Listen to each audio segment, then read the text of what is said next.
Well, this gathering today, to my mind, really represents Kal Aaj Aur Kal. Standing before you is an antique who belongs to the last century. There's a century gap between you and me. I am from the 1968 batch, so I belong to the last century. Aaj is represented by distinguished officers like Agarwal and Srimati Anita Balakrishna, and the tomorrow is with you. That is what this gathering is all about. I would here like to relate some of my own experiences rather than teach you anything, because I told you you are not going to learn anything from my speech or from my listening. I'm here just because I'm the governor. Otherwise, I don't think I have a place to be here. So it is an ex officio speech. Speaker responsibility has been thrust upon me, and that's how I'm here before you. The first thing that all of you need to learn is, as Agarwal said, to have fun in the institute.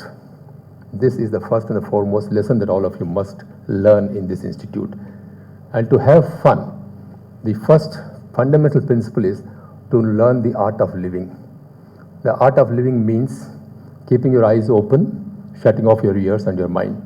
And that is what you should learn first. If you want to have fun here, learn to keep your eyes open, not fall on the neighbor's shoulder, sleep comfortably, shut your ears off and your brains off. At least you can do it for the next 25-30 minutes. I'm not too sure whether you can do it after Agarwal says. But my request to you is to do this, at least the art of living, practice the art of living for the first 30 minutes now.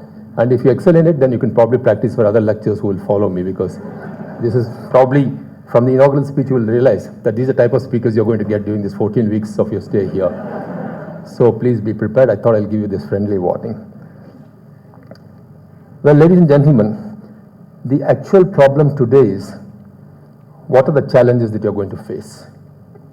There is a huge expectation which has now come in the minds of the people. People are now literate, much more educated, they have much more awareness, and as a result the expectations have arisen. And the contradiction that we people, the services face, is this contradiction between the high expectation and the low fulfillment.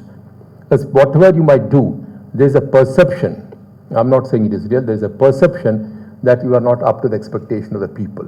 So this battle between the high expectation and the low fulfillment is one of your major challenges that you are going to face. The other thing that comes in is, amongst the people, because of this high expectation that has been fueled by various promises that we make from time to time on various fora or various occasions, there is a certain negativism that has crept into the minds of people. People keep on thinking, "Yare yahan to kuch hone wala to nahi hai." That feeling has crept in. And that is where I think you as officers have a responsibility to manage, to sort of dispel this perception. So one of the mother responsibilities will be your perception management is what you need to attempt. How are we going to do this negative perception? This negativism is very important, because I'll tell you why. Often it is found when somebody has a problem and he wants to meet a bureaucrat, whatever service he might belong to, he is always told he is busy. Morning you ring up, he is in his exercise. I'm talking, he includes she also. He is having his exercise gym. Then he is having his puja. Then the breakfast. Then he goes to office. At office, he has a range of meetings to attend. Then there's a luncheon engagement. Evening there's another engagement. So you don't get time to meet these other various responsibilities. So this is what happens. And everybody thinks that you don't get a meeting. All that I have been telling various people is that that when a man comes to meet you, when a person comes to meet you with a problem, he is absolutely sure 99.9% that probably it is not going to get fulfilled.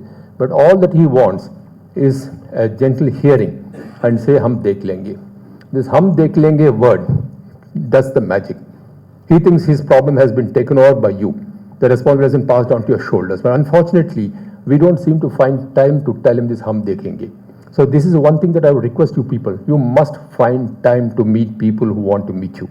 All of you can claim to be busy. I mean, all of you cannot be as unemployed as I am. That's a different thing. I am unemployed, underemployed, whatever you might call it. But then you people are going to be fully employed. Particularly when you join service in the initial stages, you would like to really showcase your talent, showcase your capabilities, and look at various things. At the same time, the most important thing is you must find time to meet people who have grievances.